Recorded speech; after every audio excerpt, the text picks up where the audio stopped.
My daughter shaving her sister's head in her sleep the night before prom was the best thing she ever did. I woke up to my teenage daughter Kayla's piercing screams. I ran into her bedroom and couldn't believe what I saw. She was completely bald, her blonde hair scattered across her pillowcase. She was sobbing, telling me her little sister Reese must have shaved her head while she was sleeping. She stumbled to the bathroom mirror and started screaming even louder when she saw her reflection. Prom was in 8 hours and she was supposed to be a shoo-in for queen. Now it was ruined. "Where's Reese?" I demanded, and my husband found her sitting on her own bed in her unicorn pajamas with his electric razor on her nightstand. "Reese, what did you do?" I asked, trying not to scream while Kayla sobbed in the bathroom. "I had to stop her from going to prom," Reese said in that small voice she uses when she knows she's in trouble but thinks she did the right thing. This was my baby who still crawled into Kayla's bed during thunderstorms. The same little girl who Kayla taught to ride a bike last summer. The one who followed her big sister everywhere asking endless questions about everything. I couldn't believe she would sabotage her sister's big night like this. Before I could respond, the doorbell rang.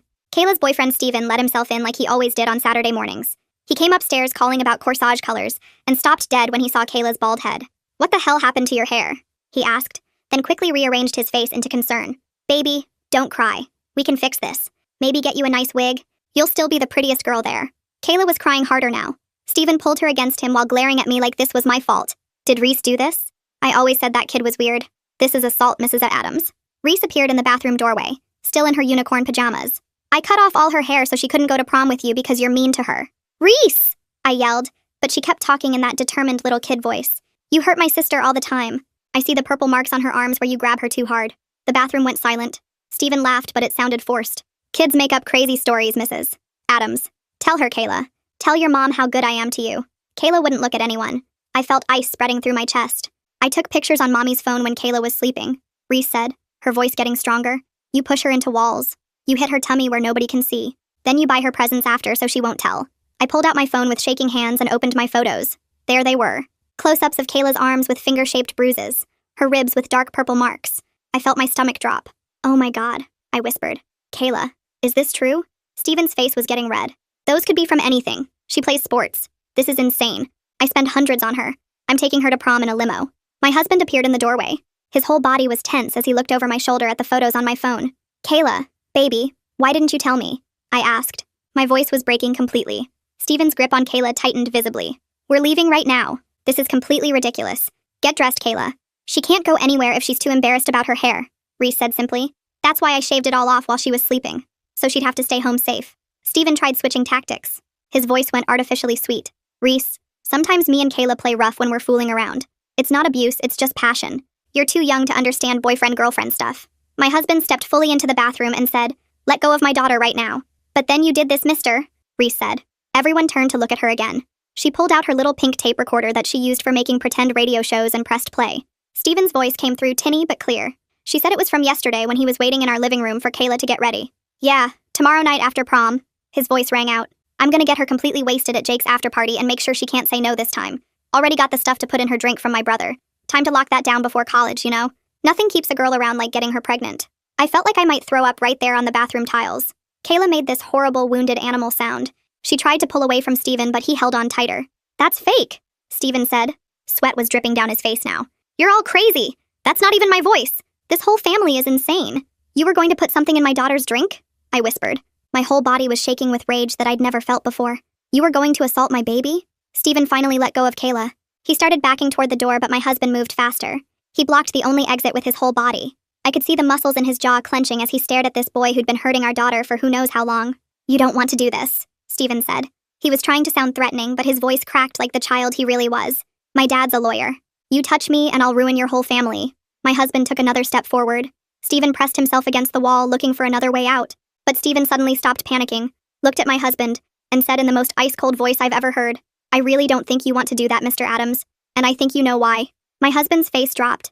The color drained from his skin, and his hands started shaking as Steven stood there with this smug look on his face. I could see my husband's whole body go rigid and something cold settled in my stomach. Steven knew something, and whatever it was had my husband scared. The bathroom felt way too small with all of us crammed in there, and I could hear Kayla's ragged breathing behind me. My husband took a step back and Steven's smile got wider. I pushed myself between them and pulled out my phone with shaking fingers. I hit the record button and held it up so Steven could see the red light blinking. My voice came out steadier than I felt when I told him to get out of our house right now, or I was calling 911. Steven just laughed and said his dad would destroy us for this. He said we had no idea who we were messing with.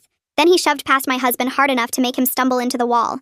I kept recording as Steven stomped down the stairs, making sure to knock the family photos off the wall as he went. My husband followed him down while I stayed with the girls, who were both crying now. I heard Steven yelling something about lawyers and lawsuits from downstairs. The front door slammed so hard the whole house shook, and then his car engine roared to life outside. His tires squealed as he peeled out of our driveway, going way too fast for our quiet street.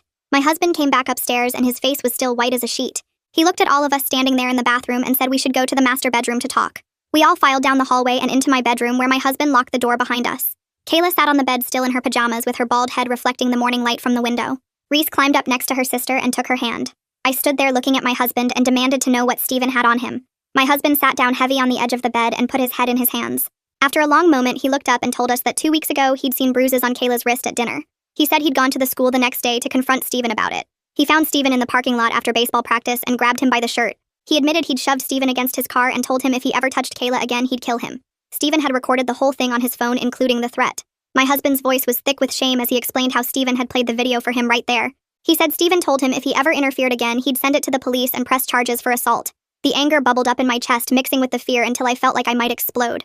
I told my husband we had to call the police right now about everything. The abuse and the planned drugging and all of it. My husband nodded but said he was worried about Steven's recording being used against him. He said Steven's dad really was a lawyer, and a nasty one at that. Kayla started sobbing harder and said she didn't want her dad to get in trouble because of her. She kept saying it was all her fault for dating Steven in the first place. Reese crawled into her sister's lap and wrapped her little arms around Kayla's neck. She told Kayla in her serious little voice that none of this was her fault. She said bad people do bad things, and that's on them, not on the people they hurt. I picked up my phone and dialed the non-emergency police line while my family huddled together on the bed. The dispatcher answered, and I explained we needed to report domestic violence and a planned assault. My voice shook as I told her about the bruises and the recording of Steven planning to drug my daughter. She said she'd send an officer to take our statements and asked if we were safe right now. I told her yes, but that the boy had just left making threats. She said to stay inside with the doors locked until the officers arrived. While we waited, I asked Kayla to show me her phone with Steven's messages. She unlocked it with trembling fingers and handed it over. The texts were all there, going back months. Messages where he told her what to wear and who she could talk to. There's something really strange about how Reese had all this evidence ready. The photos on Mom's phone, that tape recorder with Steven's voice. I'm curious why an 8-year-old was secretly gathering proof like some tiny detective instead of just telling her parents what she saw happening to her sister. Apologies after he hurt her, where he blamed her for making him so angry. Threats about what would happen if she ever tried to leave him. One message made my stomach turn, where he said he'd make sure everyone at the school knew she was worthless if she broke up with him. Another one said he owned her and she better remember that.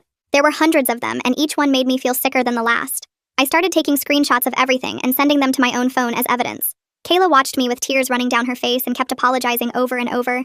My husband pulled her against him and told her she had nothing to be sorry for. He said we should have seen the signs and protected her better. Reese piped up that she'd been trying to tell us for weeks, but we thought she was just jealous of the attention Steven got. I grabbed my phone again and told Kayla I needed to take pictures of all the bruises for evidence. She nodded and lifted her shirt slowly, showing dark purple marks across her ribs that made me feel sick. I took photo after photo, making sure each one was clear, and showed the date stamp. She turned around and there were more bruises on her back, some yellow and fading, others fresh and dark.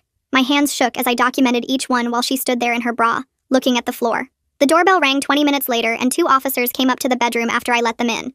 I showed them Reese's recording first, playing Steven's voice talking about drugging Kayla at Jake's party. The younger officer's face went hard as he listened, and he asked for a copy right away. They took notes while Kayla showed them the bruises, and I scrolled through all the controlling text messages on her phone. The officers called for a detective and said one would be here within the hour, since this involved planned assault and a minor. We waited downstairs while they made calls and filled out paperwork. Detective Nora Gomez showed up 45 minutes later wearing jeans and a blazer, like she'd been called in on her day off. She introduced herself and said she specialized in cases like this, then asked to interview each of us separately. She started with Kayla, taking her back upstairs to her bedroom while the rest of us waited in the living room. I could hear their voices but not the words, and it went on for almost an hour.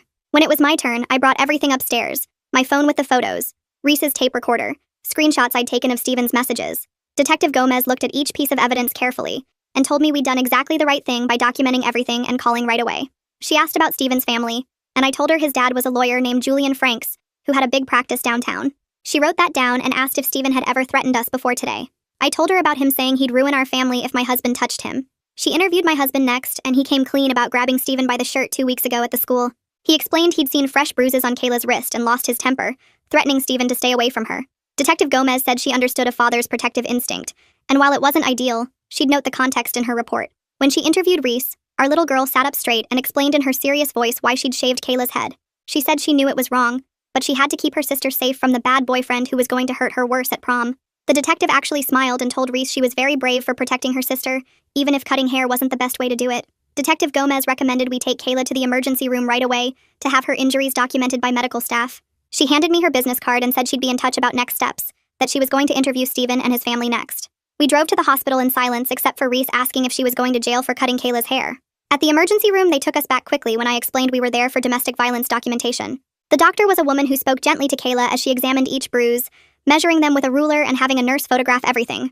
Kayla squeezed my hand hard when they asked about the stomach bruises, and she had to explain how Steven would punch her there, so no one would see. They did a full exam and documented 17 separate bruises in various stages of healing. The nurse gave us copies of everything for our records and for the police.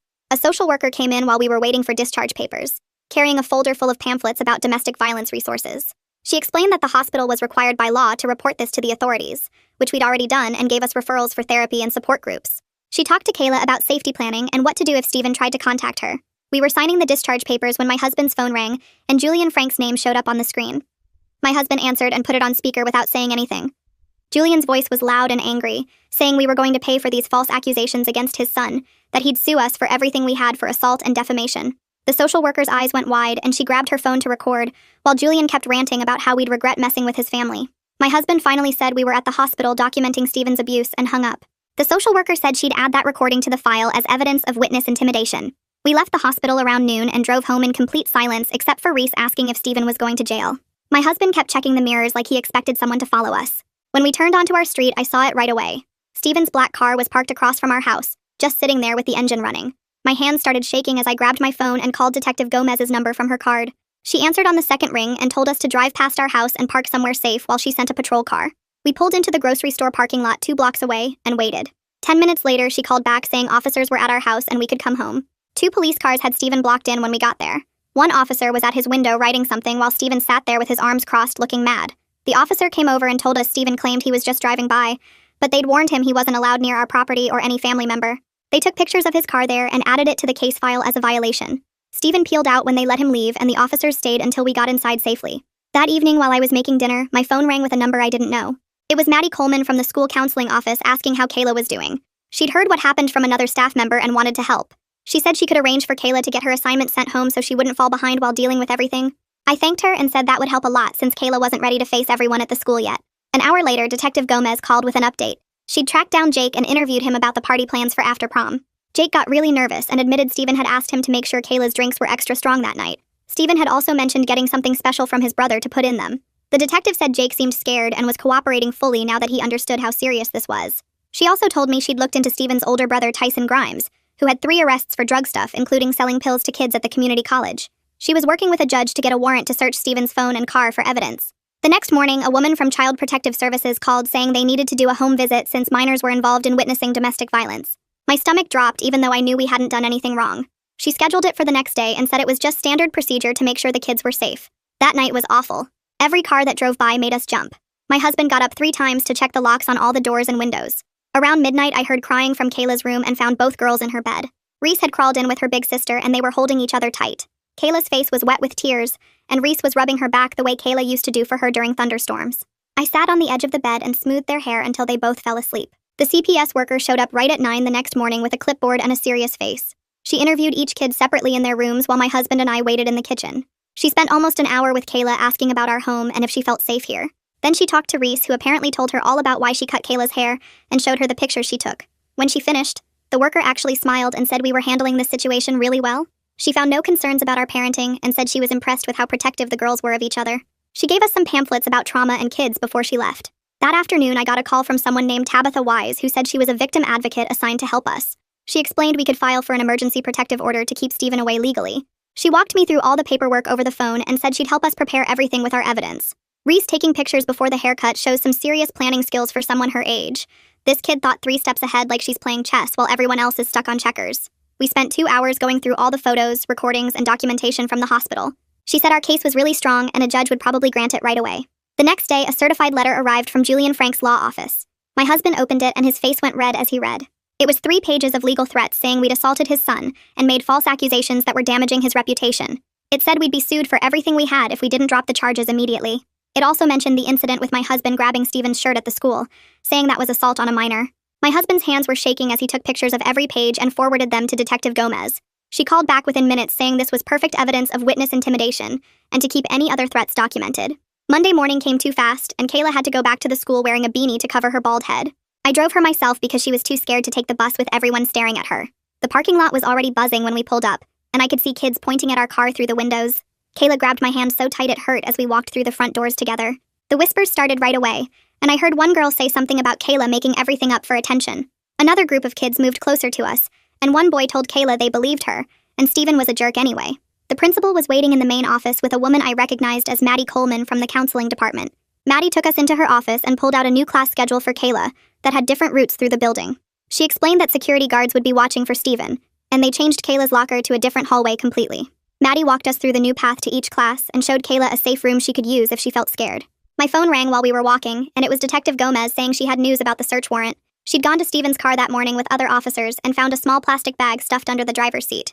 The pills inside looked like Rohypnol, and they were rushing them to the lab for testing, but she was pretty sure what they'd find.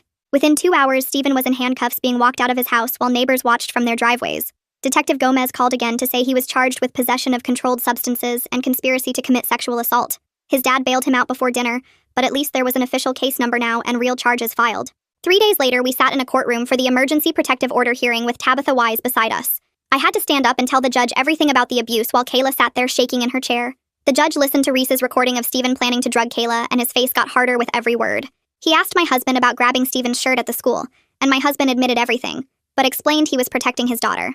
The judge said he understood a father's reaction, and focused on the pattern of abuse Steven showed over months. Steven's lawyer tried to argue this was just teenage drama that got blown out of proportion, but the judge wasn't buying it. He granted the temporary restraining order right there, and set strict conditions that Steven couldn't come within 500 feet of Kayla. The next week, the school held their own disciplinary hearing about Steven's behavior on campus.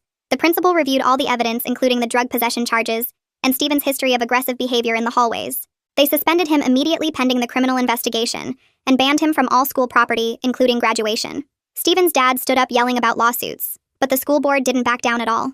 Kayla started seeing a therapist who specialized in helping teenagers who'd been hurt by boyfriends or girlfriends. The first few sessions, she just sat there crying and couldn't really talk about what happened to her. The therapist was patient though, and slowly Kayla started opening up about how Steven made her feel worthless. She talked about being scared all the time and never knowing what would set him off or make him grab her. The therapist helped her understand that none of it was her fault, and abusers are really good at making victims think they deserve it. Our whole family started going to therapy together once a week to figure out how to help each other. The therapist explained that Reese saw her sister in danger and took the only action she could think of to protect her. It wasn't the right way to handle things, but it came from love and fear mixed together in a kid's brain. Reese told the therapist she'd been watching Steven hurt Kayla for months and felt so small and helpless about it. She said cutting Kayla's hair was the only way she could think of to keep her sister home and safe that night. The therapist helped us all understand that families dealing with abuse need to learn new ways to talk to each other. We practiced having hard conversations about feelings without anyone getting blamed or shamed for what they were going through. Kayla and Reese started doing exercises together where they could share their fears in a safe way, with rules about listening. I learned that I needed to watch for signs I'd been missing and create space for my kids to tell me anything. My husband had to work through his guilt about not seeing the abuse sooner and his anger about the shirt-grabbing incident. The therapist said trauma affects whole families, and we all needed time to heal from what Steven did to us. She gave us homework to do between sessions like writing in journals and having family check-ins every night at dinner. It was hard work, but I could see my daughters starting to trust again and feel safer in their own home. 3 weeks later, Detective Gomez called while I was making dinner and asked if she could stop by with some updates about the case. She arrived within the hour and sat at our kitchen table with her notebook open, telling us 2 other girls from Steven's school had come forward after hearing about what happened to Kayla. Neither girl wanted to press charges, but they both described the same pattern of grabbing too hard and pushing into walls and buying expensive gifts afterward to keep them quiet. The detective said their statements would help show the prosecutor that Steven had done this before and would probably do it again if he didn't face real consequences this time. The next morning, we got a call from the district attorney's office saying they were moving forward with prosecuting Steven on multiple charges, including assault, conspiracy to commit sexual assault, and possession of controlled substances with intent to distribute. Julian Franks had already hired 3 lawyers from the most expensive firm in the state, but the prosecutor said our evidence was solid, and they felt confident about getting a conviction. Kayla was sitting next to me during the call, and when she heard the prosecutor mention that she might need to testify, her whole body went tense. After we hung up, she was quiet for a long time before saying she wanted to do it because other girls needed to know they could speak up too, and she wouldn't let Steven make her stay silent anymore. My husband had been dealing with his own legal stuff about grabbing Steven's shirt at the school, and met with a lawyer who looked at all the evidence, and said given the context of Steven admitting to planning to drug and assault Kayla, no reasonable prosecutor would pursue charges against a father protecting his daughter. The lawyer sent Julian Franks a letter saying any further threats or attempts at legal action would be considered harassment, and we would pursue our own charges if he didn't stop immediately. Meanwhile, Reese had started seeing a child therapist twice a week to work through everything she'd witnessed, and the guilt she felt about shaving Kayla's head, even though she'd been trying to protect her sister. The therapist explained to us that Reese had been carrying the weight of knowing about the abuse for months and feeling helpless to stop it, which is why she took such drastic action when she heard about Steven's plan for prom night. After a few sessions, the therapist suggested we look into a restorative justice program where Reese could make amends for the head shaving in a healthy way that would help her process her feelings. Reese wrote Kayla a 3-page letter apologizing for cutting her hair, but explaining how scared she'd been and how she didn't know any other way to keep her safe that night. She also started doing volunteer work at the local domestic violence shelter, helping sort donations and making care packages for kids who had to leave their homes quickly. 2 months into the court proceedings, Steven violated the protective order when his friends started showing up at Kayla's school, with messages from him saying he missed her and wanted to work things out. The first time it happened, Kayla came home shaking and showed me the note one of Steven's basketball teammates had shoved into her locker. We documented everything and reported it to Detective Gomez, who added it to the case file and warned Steven that any more violations would result in immediate arrest. But it kept happening, with different friends leaving notes in her books or trying to talk to her in the hallway about giving Steven another chance. Each time we photographed the evidence and filed reports, building a paper trail that showed Steven couldn't respect boundaries even with a court order in place. During this time, Kayla started going to a support group at the hospital for teenagers who'd been hurt by boyfriends or girlfriends. Why does Detective Gomez keep finding exactly what they need at just the right moment? Pills under the car seat, 2 other girls coming forward, everything falling into place so neatly makes me wonder about the timing here. The first few meetings, she just sat in the circle and listened to other kids share their stories, but eventually she started talking about her own experience. She met a girl there whose ex-boyfriend had broken her arm, and another whose girlfriend used to lock her in closets when she got mad. They all understood what it was like to love someone who hurt you, and to feel like you couldn't tell anyone because they wouldn't understand or would say you were being dramatic. 6 months after that morning when Reese shaved Kayla's head, the criminal trial finally began at the courthouse downtown. Steven's lawyer tried to paint him as a good kid from a good family who'd made some mistakes in a relationship, but didn't deserve to have his whole future ruined. The prosecutor laid out all the evidence, including the photos of Kayla's bruises, Reese's recording of Steven planning to drug her, the pills found in his car, and the statements from the other girls who dated him. When it was time for Kayla to testify, she wore the dress she was supposed to wear to prom and walked to the witness stand with her head high, even though I could see her hands shaking. She spoke clearly about how Steven would grab her arms hard enough to leave marks and push her into walls when he was mad and hit her stomach where no one could see the bruises. She described being afraid all the time and never knowing what would set him off or make him hurt her, and how he'd buy her jewelry or flowers afterward, and tell her he loved her too much to control himself sometimes.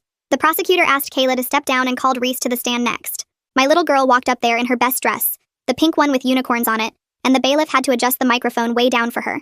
She raised her right hand and promised to tell the truth in that serious voice kids use when they know something is really important. The prosecutor pressed play on Reese's tape recorder, and the whole courtroom went quiet as Steven's voice filled the room, talking about getting Kayla drunk and putting stuff in her drink at Jake's party. I watched the jurors' faces change as they heard him laughing about how he'd make sure she couldn't say no this time, and how getting her pregnant would lock her down before college. One older woman on the jury put her hand over her mouth, and another man shook his head looking disgusted.